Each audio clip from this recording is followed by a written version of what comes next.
kunu rudu color ma mo phone ya. Yes or no? What would you do with your one? Not say that we said for 3 months or you know. Then you know bomb buwe abi Odudu mo bomb buwe. Osama no we no water. Yeah, Odudu what you say. It's better. Atiti ya ibo ha ebo baby rock pa. Woni e baby rock. Mo ro Atiti me bi obi oka. Imwe je ne. Where he me mo je ne okpa Atiti wetin your pama we Odudu mo bomb buwe. Susan la wo mu tia because we tie borrow but say na ina ya like comment no time me where madam wetin be your problem? What kind of me? Because who were that we should go a problem where they bola sun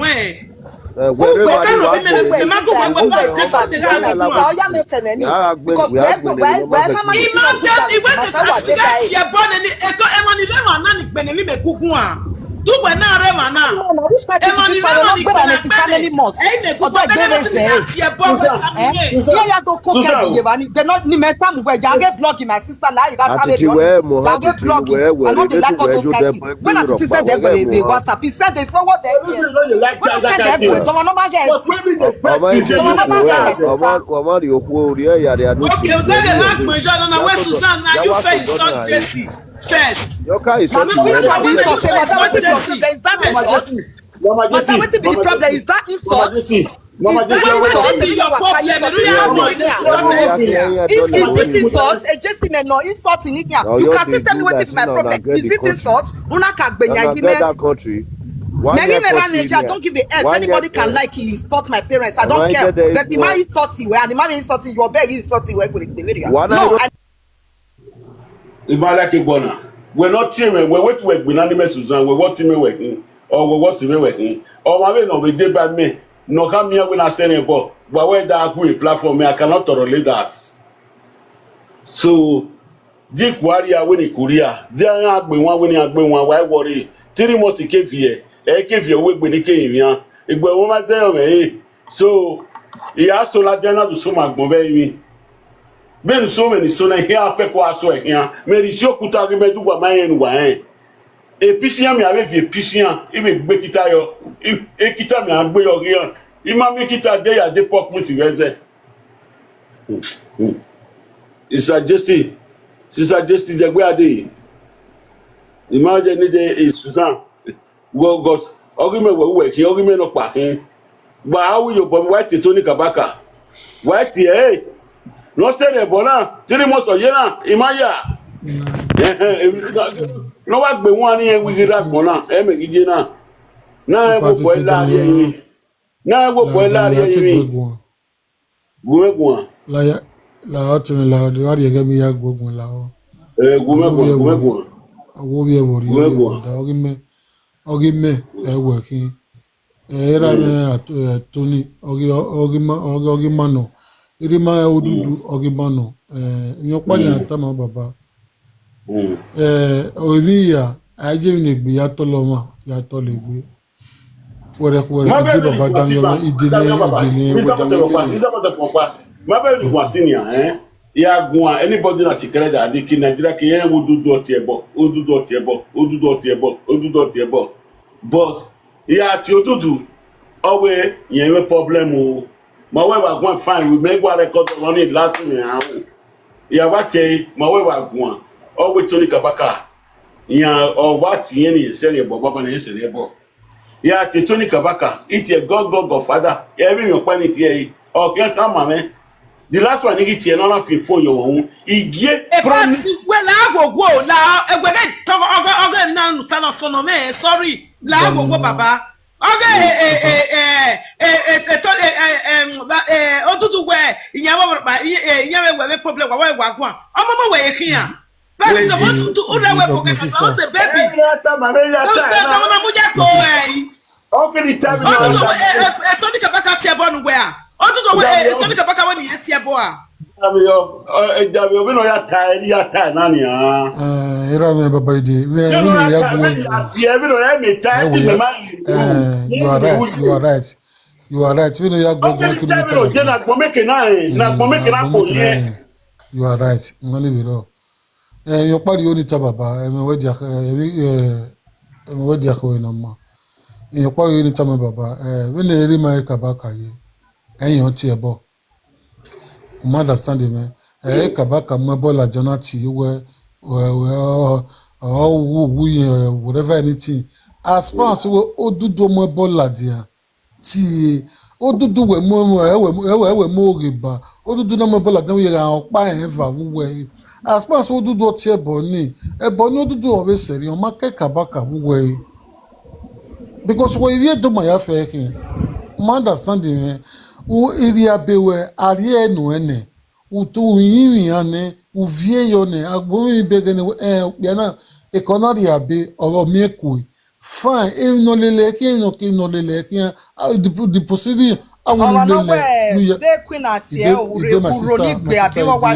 queen or you say your children go die your children go die your gabi they cause I don't know if they don't worry I go check now your children your generation era is you come and not support you ya no more where man so we generation ya my sister now go scatter your brain one fear make on your head scatter on our heads wa gbeo Atiti gwe ha wetin your pama we ti kwa dia no dia o ma aro vivi me the platform we o ma ni areva ni wa ge Atiti mu dia ke me worry je ma gbogbo amegbe bo e ma ju iyo e wa aro vivi we comment section me gwa ti comment ya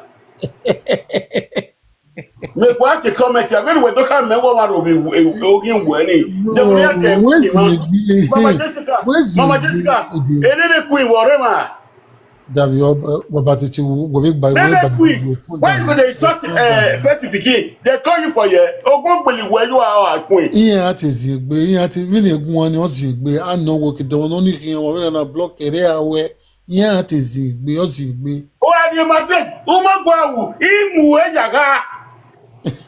We went to where you get Naga. You know what? Yeah, where my Jimmy? What you mean to be block where we street when what you were? Yeah, where you lawa. Yeah, but where won't the way I go? How we are going to Madrid? Imagine where my Jimmy, or water, in Mueyaga. But you only tell me, yeah, tell me before keep my. Atiti ni bamba we wa gwan you respect your name. When you respect me, I come and umu me yaga in here won me umu me yaga you can never where down when na. Where If ya na when na you know now me not the chop anyhow. You can't try it, you know now. Umu me yaga we won argue when we me yaga. I tire for you which level? Obi mege start we. What you getting and no one I only that go one year. How where o ma gbon we I didn't expect na ba chago na no ma le gbele ya gbon wa gbon ya o du ogbo a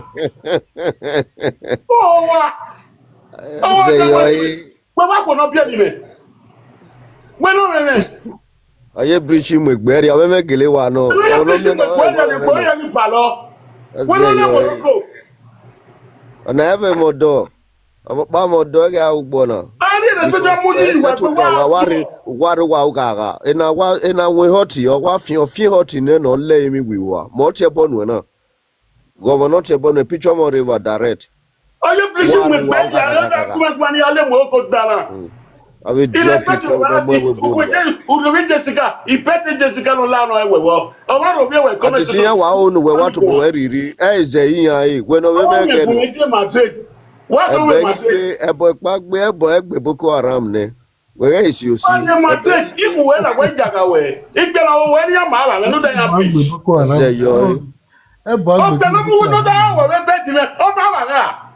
Ebo pagbe we si amene. Ebo ni pagbe de ti ama we mi dan de ti ama yo mo fere. O be no da we be di na ji mo ta mu wa re. O be ni ma ba ga. No da ka di bleach. O du ogbo a. Say yo. We respect you like what that one agboto. I dare you. Oh, we petty me. Oh, petty mala, no that very agwania. Ever the settlement when I at a bucket that I do wait of your way, a wow no very really. Or would they get in Wagi Dominican Wubakbona, a moemi rock by a bagby, my brother. I near bagby, unless you win me a bow. To win me a bow. Where my win me a bow. Where Mama Jessica? Okay, no, that one. Even when respect, but you got respect it, man. Oh, you respect you respect or my respect because my name is bueno. Okay, no that way betting me, no that way betting me. Oh, my no that bleach. Oh, no more but it's when my bona will take Kabaka here now said, do I can you yes 18 ni lay me we were a family career say no that do who buy nya oh na get bo magbon idiot awa gwan de we bonu wa waji wa vana mopia gwan ni a do tu ware we bo oga we na do ni na ya Kabaka se mo ya wo de ni condemn me now no ma say Kabaka na venti o gbe ya magbon o pe lo da we bet me na ya motive me na mu wa do ya khian wi aje ya mo ma ya ne mamu ni na be Kabaka je ya do mamu koji irule mu yawe mi bo sunu yin ko ni le ba si o da ro bi me ma tawa gbon aṣawe mi ni iye do aro bi we o pe lo da we bet me bo jo gba me o pe lo da we bet me for more than 3 days o pe ni ma wa me a ile respect ne kage ni ya de ati wo go be bi ataba we mu we ya ga ni o da gun egwan ya o pe ni ma wa me ya wo ya sesa do wa bi yen baba na eto wa me do agbon ni ha Joti no mama ye brichi mu egberi a brother we ya sunu we be say ya kan party ti e baba na eto wa wari owo ma gbon ne conversation wo to to ge ma wa ro bi yen obiro ni gbe we di ge hin wa ro bi yen nopa atiti na we ye gwa ti comment ya no de we na titi mu jari yen bu e di wa ge de ne me de no we yen bu atiti de we di awa titi anything shawa gbon aṣawe mi ye brichi mu egberi a eyo we aro bi ogi ame ban o iro bi ogi ame ne yan karo bi ogi ame o we bo e problem yen na no me wo ge de bo no me ka mi na we ri yen bi yen o e problem yen wetin me ti e bo ni yen we no se mo do me ya ka bi we de no ya de o ti na go yen re do go do yen na ti grandmama ban no be o ko no be ari o ko na titi we ni na be do we be de titi ne no David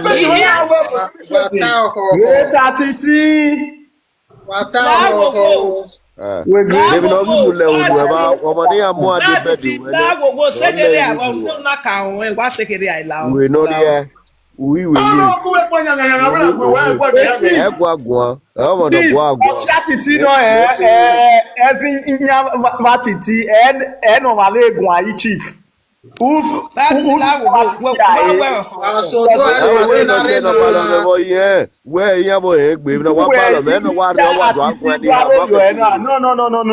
I don't ever egbe ever agui this is not saga who see ever yes saga majina na we saga be ne bi ya go na we saga jena na we saga my brother where that you ka gwegun baba wa listen we na so no we no o se je mere mi ma de o ti e bono conversation ise baba oni wa no be o ti e wa ti bono conversation ito bo me and do wa ni wo we ni bu we ade o se na we mana wa okay we no be dey wi awo ni aseri e boni de mi ya wo ke delemi o delemi eni ya ha iwe no ku we ade gbe do agbo ni ha ala wo that mute no dey o about just calm down o we ni ate ki we yen o wa gbon we no je pliti mu egbo area this agalona titi mu ja we forget melody ni Atiti forget melody okay I want to wear ati we yen egbani we yen master we for 3 days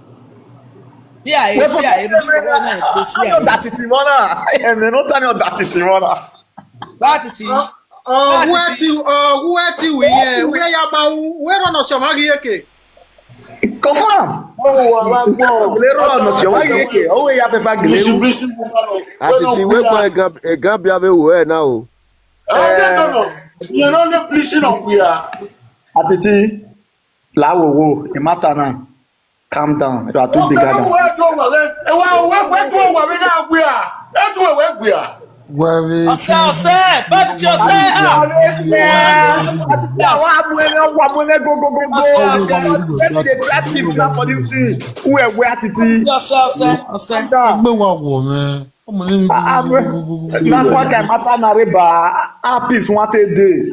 because wa mute anybody no hiata no ri pasun agun one after the other no kodokun money wetin. Èmi ni ata ọ̀rọ̀ mi nana concerning comrade Chief Kabaka everyone ata emani egbenuwa re ere oje is a peacemaker a bodyguard of pari na dere odutawe e mata na la agbe o DJ Junior la emana na wa kian gun who go straight to that just go straight to the point mama or the man dey bad person or dey good person no. Okay, now the go straight to the point in me. The go straight to the point in me now. Let me read go straight to the point. Brother Mutia, brother Agui, brother Lawowo. Igo wa Mutia ne Lawowo dati. Emi ma oni ma emi nana. They ga me run wari ne a part to the end. Oge to the Kabaka. They a message run wari na. Emi ata me Atiti. Not too good. Mama na oni gbera ne. Oyin mi ane. E patoni Kabaka emegoi. No wa dali or matana. E just that way or die. O understand. Anytime ne patiti ya jowa no boy anybody when you want ask question if you climb up ask say patiti or Atiti why you bring this matter again so he go explain to you so why patiti is here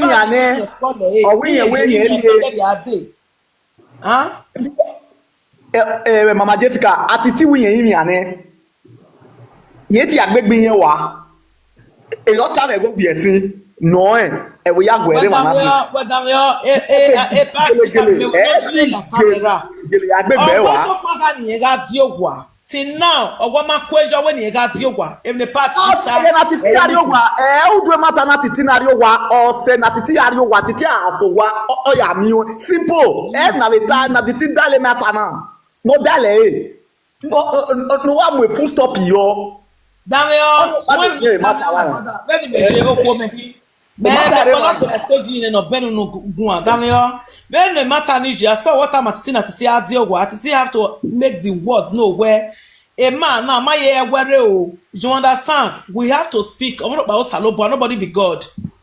You understand? You don't say work with her or you be anything with her or whatever, but say the truth. Let mama my way to the Kabaka and nice my only be not say a bad sinner to him here. So when you say that for 3 months now, according to party, go get there's a little question. Odudu were in worry matter now because Odudu me we the matter mobile waka Odudu tiebo Kabaka tiebo now every years in way ya jowa wa feel like we are miwe or we are made bore so DJ we Odudu were ne dey pa Odudu were ne what's the money say ebo na na me we a party we ya call oh when ni ya call pa Odudu pa Tony Kabaka what's the money say ebo okay meaning say there is something experience here. Oh, what I said not about where only but the man understand cannot okay answer a question. Brother Lao will mute to get my way go on. Mute to get my way go on. Well, agbona we can respect on myself, we can push on myself. Wa push with here, we can wa push wa se can gbekeji omuhu goduhu. Oye no hia be ruawe. Edi agbona hin. Atiti party of vie ya yone. Oh here we ne start about. Oh here on we miss you and we miss you. A key bodyguard we knock about that dog a bodyguard okay. A full anic belly my yakin yakana. Yeah, I'm not latia. I'm not latia. You dare to Jenny go. Atiti dameo, Atiti dameo. Solution. A book a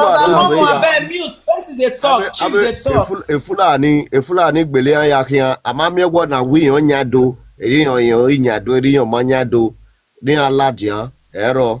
but even Atiti tala dia onuka kan ai wa agbewa ba. We agbewa. O no kan wo yo me no nya. No, na, your marriage governor. Eya hiata no diogwa. Ideni tama what yo ma. Eya hiata na. You don't talk. Eya Let hiata na anybody, titi everybody say adiogwa. word of speech. Ibe keble matiti no degbe mu mata na ebegbo ebegbo evaso because aware omo no even ebo ebi ebogbe ati usia de kebabe pa evenuta ewo vejunu ebe yata ma beta la joke beta atama menita awa hia beti ebo ni yama be wedeti ya beti o ewi emegele wo hwerede na ya bia ade What's it to the last one? but imaona gi atodo imaona gi todo ni me oni metana we we mi ane iya wu ogere ya ma ogere o iya gi we mi ane even aya zo we ne ya we de no heke no aya zo ewe nuri umaire anya ata we no adiowa ora we medi no jogwa wa na jogwa anya family we na mu adiowa Nigeria ikana no dado get my ochema ye we mi dan no gama my wo be et we na gbe ya yen na we no sunu we have sunu da we ba fu ma be ma na be dai ri oji we Nigeria na ika oru opa nya Nigeria ni agbe ya ri nya police na we individual na I can get that Nigeria now. I thank God where agbe ya social media na agbe ya na ye mi no sunu if you not by sunu that way, if you are sunu that way, Baba, na be Latian or be Dinyaji. Ogi. Again, not anything, and I wait on Anya don Anya do. Brother Chief, we want this thing to be neat. Now, not they neat. Man, understand even now, maybe where Atiti were. No, we want everything to be neat. The message of man were me concerning who you get. Otone. Uri oge ukame a patoni kabaka where a patoni kabaka for me a message in that menu. A Odudu for me message in that menu. So Doctor on we are ne party we can ne party before we carry a message in here. There are do understand them and attend go ahead and give your own opinion message to them. Emi ya be robot attitude meji we ya be mata na we ni awunu enu ya zo ya kama we nu ege nu ya zo ya ma kama we my brother we say no no water even na sunu ina in for 7 days or igba be 7 days ina gie iteme ni ahia nya gi se ba we du in so gie ni ya du gie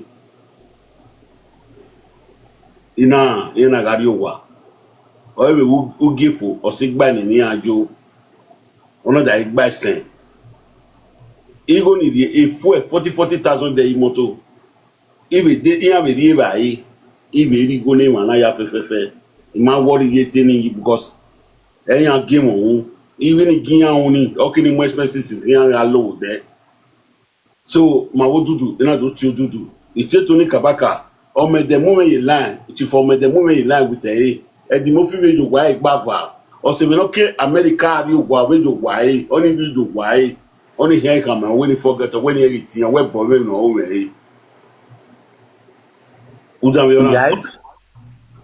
so na with it ya owo when you eat yan wa fefo yo won wo sun yin mi awe ni when you ri o wana re ya ri o wana la jama we me problem but if you want to like a problem where you go to women now, when you are doing more be on ground, we are doing what. So you know the 3 months last week you know with Odudu, Odudu now where a problem any problem. Neti Tony Kabaka, ina gie, veni megie, ina gie kwa when Tony Kabaka na woman. The next day na Tony Kabaka. Ina we gi oteme MTN machine yin ona we do audio de Tony Kabaka baba oro de Tony Kabaka la mo live video ina we mi Tony Kabaka what da we I monitor so ni MTN yo see MTN na we mi Odudu we go a ona we mi an we go a Odudu we yen problem but Tony Kabaka will give it why Odudu where in Mount need where near Pado Gui.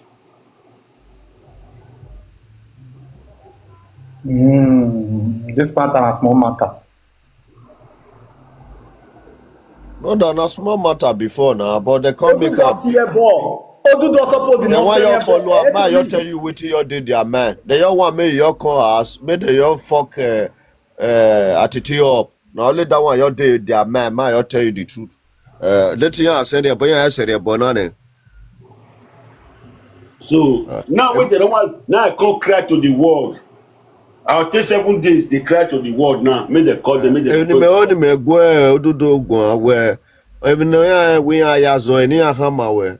We give ni ayazo if ni anidi ni ahama where any of where immediate affair no adiowa on my work anything here we are here yazo any ataba part do me gugwana anybody know we know ya go do drop the message or get to here what drop your opinion that way I drop opinion one after the other we have a drop opinion when on mute opinion is that opinion may go like this now. Paraventure way tape Atiti may be you not to deport because of way or tell me like social media. I be check one here because it matter man. My brother, yana wata desi wato wakbe. Owe ta lerun na ge de wakama uda aga de ne wakama. Agi isi mi. Yes. Agbeti mi an. Understand the mena. Ona matter na ze de yiza o yahu iyeye. Understand the mena ya. Imi ana eye ino. Tanto e partiti ni e togun yare Nigeria ba. Understand the mena ya. So if ne me wo I mana ta ye ata ene. Understand that way awe ni na gbege vie. Awe ni na ba oge negeri ahi. Understand the man so kuma averia hini gere ave muyoto ave yewe understand the man brother lawo man no gwana like brother lawo baba money lord ati we ga re media na since then matter na yaso no I dey hear okay shebi you know say Tony Kabaka do one video he say he no get problem with Atiti me Atiti bring that person come out yes or no yeah I dey aware. Okay, Atiti don't bring the person come out. Which I beg you want? That is as you talk and say, I beg. Now we'll just continue to the beg. As Atiti will continue to the beg. I know the beg again. They will not tell me the beg. Mama, emenuta na emata na. Ose wa beg we ikakpita passing. Ina we aderu na ge de bakama. Be o pe no pa yo to de ya nehun yu hu din. Office ozo ikin agbe. We understand the menania. Office also you can't be. I don't know or my bobagnona. We understand the menania because money lord.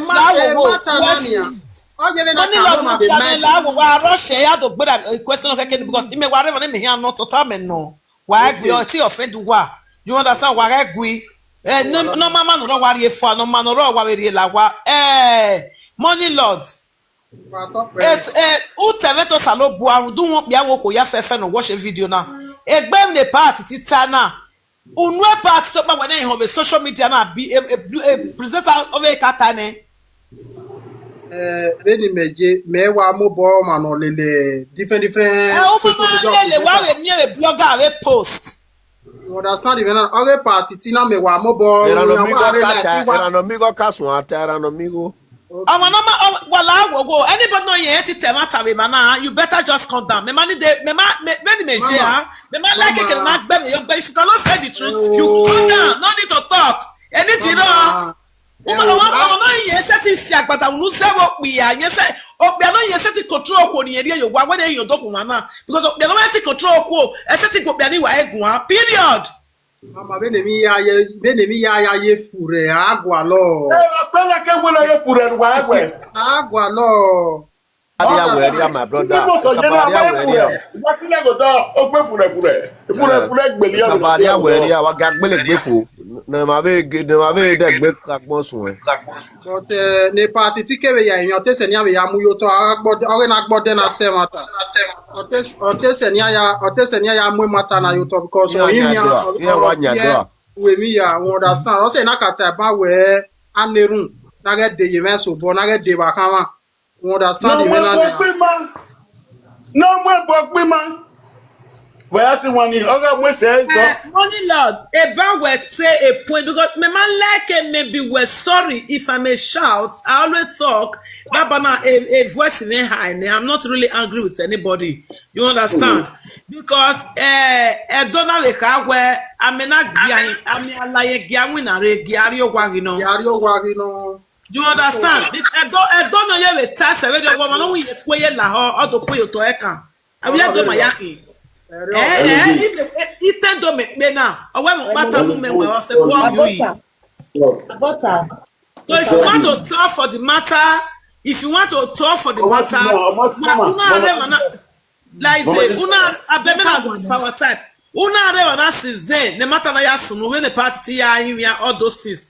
Warema no problem. If you know you are not here and the man can only when you are here, you have the right to ask a party question.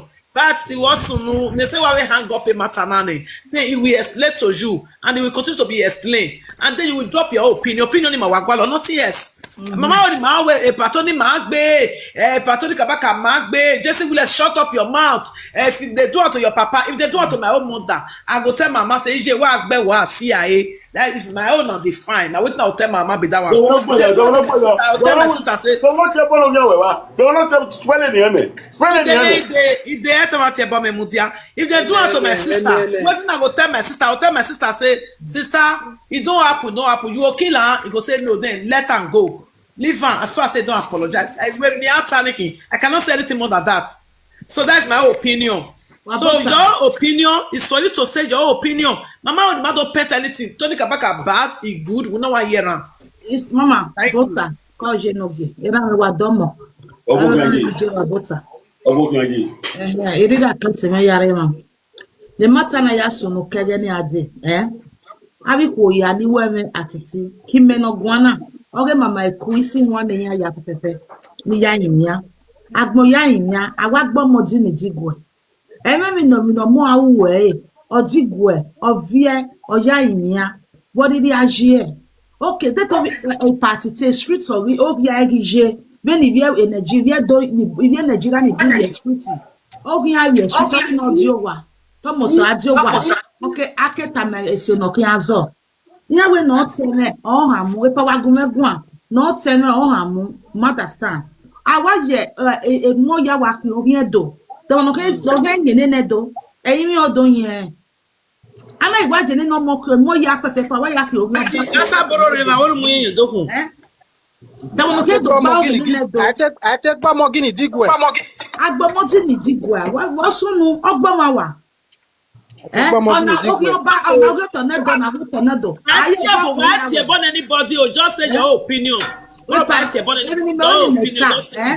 Iya mu we ye ko nwa amata ma we na ete ya iba emi ni yawo keri ma o ke no pa o ya emi ni yawo iya o ni ayi mi leti we wa je Nigeria o no aje Nigeria u be we ni yawo ko ni e de na gbo bi na we no nwa mo o iya o ni yawo e ke ya we ju la mi ni o ni plan it onani na wa ka we pa titi ajo wa iya when we ajo ni agbe to bet you we kun a mute me everybody mute now one after the other wala wo wala ni o ni ta waya bo wa o waya bo wa ya ko je bo yo patiti yo ko mama e bo e fun mi asa ina wo yi ene do mo wo ma no si keme bo na we ure life ina wo ma ni ade ma wo ki wo sunu Obukian.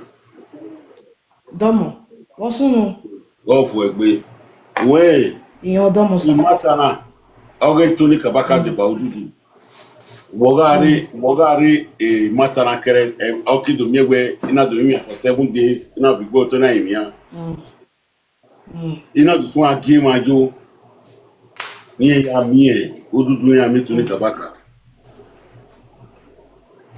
okay If you want you the first time, Odudu na win to get ball and finish a ball. Or if you finish a ball, we terminal the way we are here.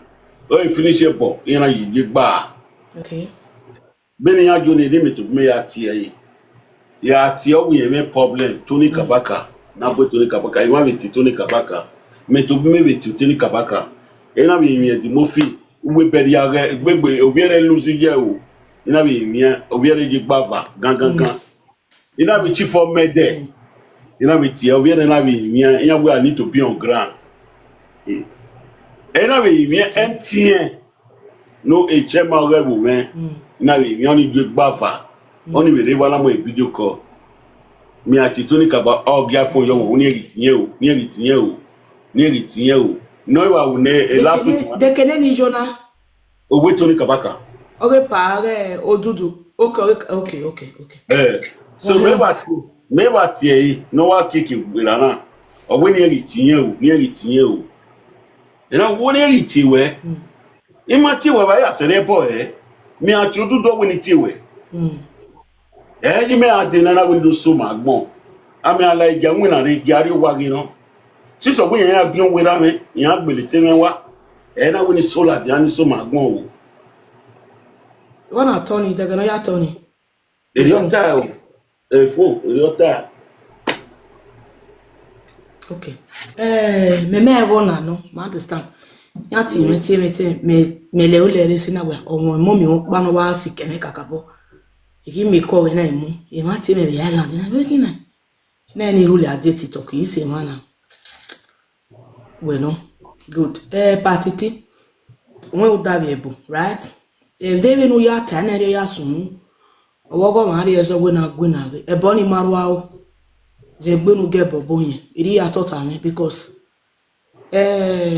you now understand since o gewo jo ale va se va e pa Odudu o emi ni onu wo we pa Odudu o mu ebo gbe pa Odudu ri mu ebo gbona we ro re na mu bayin kakile aje verio so what is any pa Odudu na we pa Tony Kabaka mana ri veri oboyo na ebo egin yen ni adon ivani ma o ma clear message so na even na sabro ya gona na ni mekata sian ivani ma clear message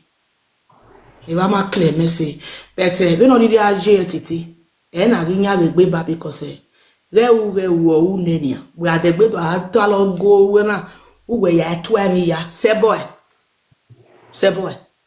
ati ene right umi ekwe ne we uze bariere magati mena uwe degbe to aru lafi to agogbu o na gbe yo hun na me won bowo ni seboy Daniel seboy patiti Daniel seboy Mudia bena goya kekere da ni ya mai no so na window so magbon na soji benu la dan ta magbon na ti ebo no ma ba agbina nebo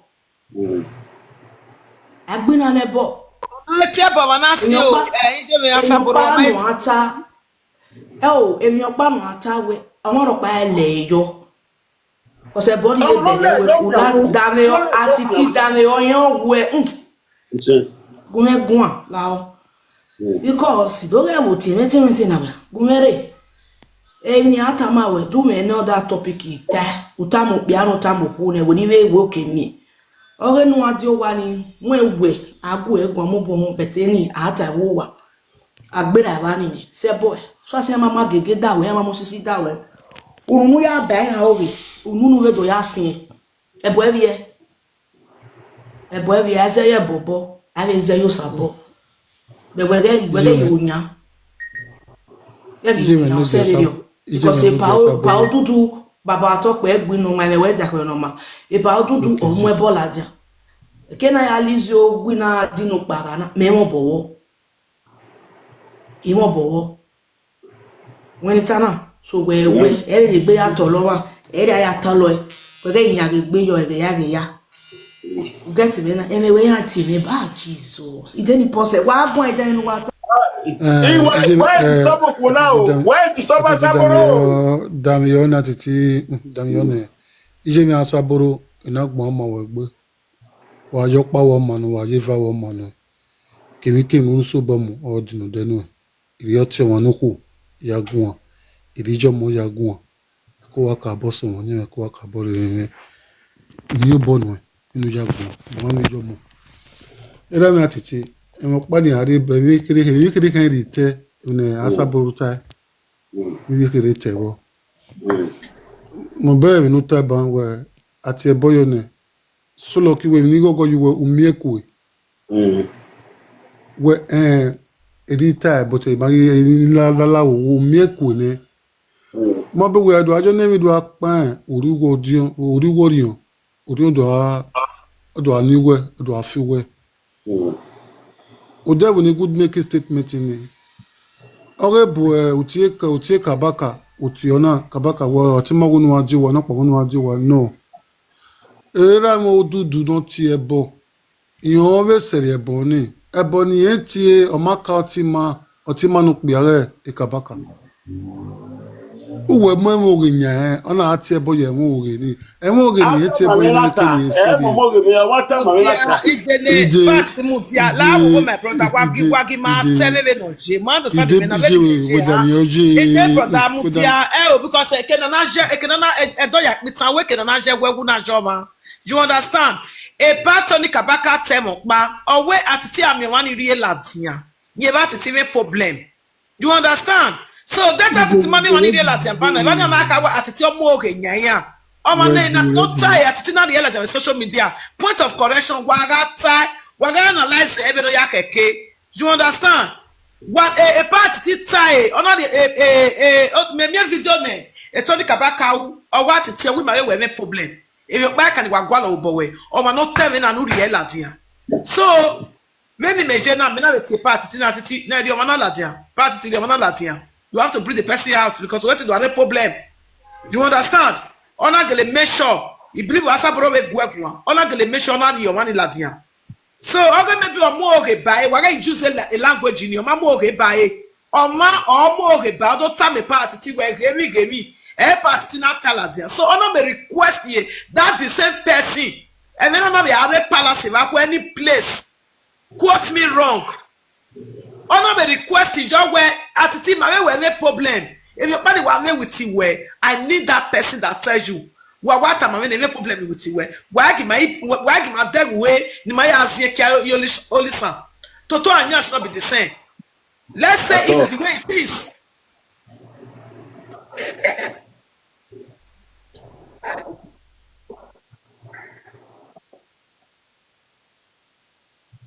network like mama tasi giji magasaboro and the Settie me kaye tasi eke pa Odudu we ya kole Tony pa Odudu reba pa Tony reba we pa Odudu mwe bola tian ya tie me kata many times because argument a voice mania because me ma wa we Atiti la wa gbogian we o madam ehiri no ereba the Settie asabro ye taban Tony Kabaka reba ogwoko mwekun dare ake no ko na bia na mwekun dare ekun ko na bia the answer is no but Tony Kabaka but I don't have issue with Tony Kabaka issue with Tony Kabaka ogi ma wa elu gan ogi ma wu gwe enu we metaju wegbe medoka mugwegwe o ma no tie lads and when ya gun anu wage ya sere bona is period there's not always about it me ti benu no do ago anybody gwan you understand it not be me wrong you don't aragmo it's time we je na no na area ya we bi wrongi e can me ka me shime we mother you are wrong unu no ma we we are wrong it ya me na only gwan you are silent can you silence my voice I don't want to speak but if I want to speak expect me for the truth because that truth you may not like it. That is it. It can be party to see party for me. I will tell you. Ewere ugwane uriamani latiane ebwe what forget the matana. So when we tamagmona where iyama ewere the word I've heard where iyama ewere anything that you know that we in agbolokula say yagwaru. I have said a lot of things since. So if you have your opinion, you want to bring your opinion, you can bring your opinion. Now time it will just be for today. That don't have the way a video the bloggers now we more. It don't have a mere opinion and not drop it. Period. It just said yeah. Wese Atiti any kata irimeta when we me gbina ezwemu understand egwe na awa do yan we ata emi bun owe egwe gbọ́n àwọn ẹ̀rẹ́ gbọ́n àwọn akọ gbọ́n àwọn akọ gbọ́n àwọn ní gbọ́n àwọn sí Ma utani. Uyane. You know, so for me, wa ma. We get do heje beje. We get mena. So we eri mi ese. Oge na de gbedo ya azolo. Oma kofo. Mother de kofo at all. Ma kofo. So as when we are tiny day matter, no? E wo sewa, e wo jo, o sero. It's okay. Ewe. Okay. Atiti. Wete yowe mwe topic inafwa. Ye lukai. Omania. Saburo mujana wa kumekwa. Mujana saburo mujana eloje gumagwa. Hello gumagwa. Sister Saburo imaye weden no sabwa wese kakapo usabo afiago tenu ya mo na mama jesi buni eveta siwe ya kwasa usabo afiago sabwa kwini owe na pa wese kakapo e mata ma mekati party ikai ni ane si more than one ya over tina uno lawo waege wade pe na dia do saga Tony Kabaka with second time. What is the need? Look at how we are expecting ya. We masaga nia. We masaga e me dogu magbon. And the Kabaka. Uma go there go to ring my I tell with that go to say man. Forget it, practical bet you see. You know when we work with. Well, he don't tell me man, I'm not telling you, I'm going to put him. Who will have break with the life you run my day? Wow, Uta, I'm not Uta, who was it like who said the different for them we have time or not come out, who realize so that one will have video. If one of the jet shot him away again, will have video. You understand? So we are dead, but one and you're in a dead, but one time you're dead, but one Bishop Kabaka, oh, we are saying, but forget about it.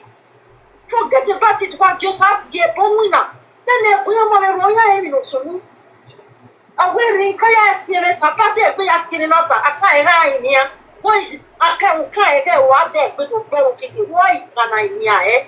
That is my point. What is it in here? What was one saga? They record the one. I just go where you told me. A pride to a well who told me. We are there, all one on it. Don't want to be quick. I'm not a just so fine with the video. He said, yeah, or Mark was on or who walk more. Then he said, I will have walking with him. Do you understand? Or the other women lie. You forget about it. Because we are the big one time. You know, you're aware. Who do he? Your mark will never have to guy. Then take it. La go ije no gwana la go egushima but any me yare wana party ti yaro no bi ro tie ball god ni me yare wana si o ma tie ball only one and they go car with video no ya tie ball because ni me yare wana si me wata my si we party tie ball don't is no insult even time man even why insult anybody mama Iye waya kane. Mama, iye lukane. Saburo.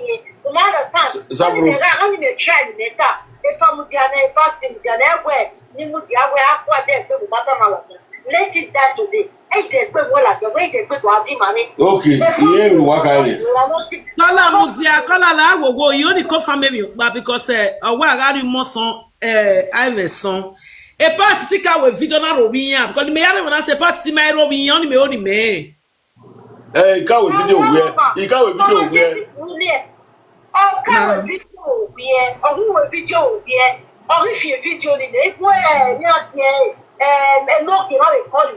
Me tell we Robinha in we video na Robinha. We were to Tony Kabaka, he was here. Robinha Kabaka, do you understand? Me mae ni amada ga me mae. Daniel, I look at it, yeah, but you're living in your work by soaking on her way. Or if you because now we may told him out. You not see everything I made, but now we will be doing it. What about 1 hour? You may have put what is in here. The man go there, pay like Okay, party to that guy that boya fe o no ba agmo ya ta. Ma understand me now. Me mind ni awe ni video no we ya ro we iyan. Ikewe mu me leva na bania. Hello, overseas network line. Me leva na bana me ma make na tie, but na we tamane part say ro we won bala wo. If you want to talk, go direct to a point. We have no sumo me mind ni awe ro we anybody ni me we are na sumo me ro we network no. Atiti la owo when we ya fe yeta na agbon ya to no gba we matter we way. You understand? Let the matter go. Okay. Yeah. Okay, yone. You wait up go la. They will do come wa ya fe really can say. He can see ne. Yeah we dey we ya. Yeah we dey ma. Yeah you why we agbe won. Yeah you wa saboro. Awogo ma ga ri eso we bi mama. You understand? So aja be no yon pa e. Yeah we tie phone tie na we do. Saboro. Iko wa we na. So ya vera me je me. Beni ni ya mwe me yo wa e. Beni ya drop me. Ya wutu me ya sokoko bo. No ya igwe vie. Ni ye wegbe kere ja de na so la ja owie na. E na do so wuta na wa ya en. Cause atama we se ri owe igari omo no tama me la dian. Imani te ri omo no tama me la dian na vie ya yin yan. Gbe wi ri omo no tama me la dian. O atama we se ri omo no tama me la dian ma mi yan me problem ina ri omo ni la dian. Bona ye pe kian mi yan.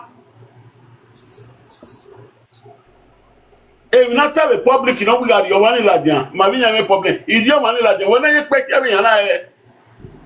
La wo party like whenever we drop a little bit of my own opinion that many can we drop a ban before that video no can drop it ban patoni Kabaka pa Odudu a message na ya drop it banana ogu waiva no if any blogger is yes possible you can cut it wala wo e matter na wagie die down man understand me now because no matter me kere ma to ya mu ekmene gbe ifoa ba me no ma sebe ihie nekui wala wo aso awe video no we we me mi o patoni Kabaka kekeve e pa Odudu imi video no wa especially pa e patoni Kabaka o we e pa Atiti we me problem with we Atiti e me problem with we emi o pa ni wa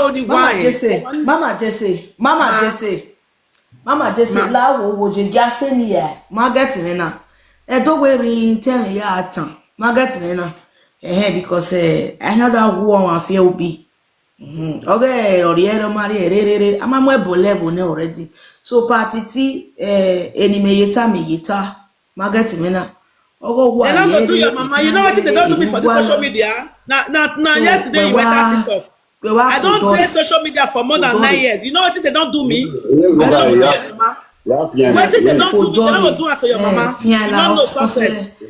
Okay. Okay? They don't do me what they pass this one. You know, Zigbene Boboye. It always you is Zigbeno Salopa Boye. Market Mena. So a dove who on one tell them who can side for who wears it. Market Mena.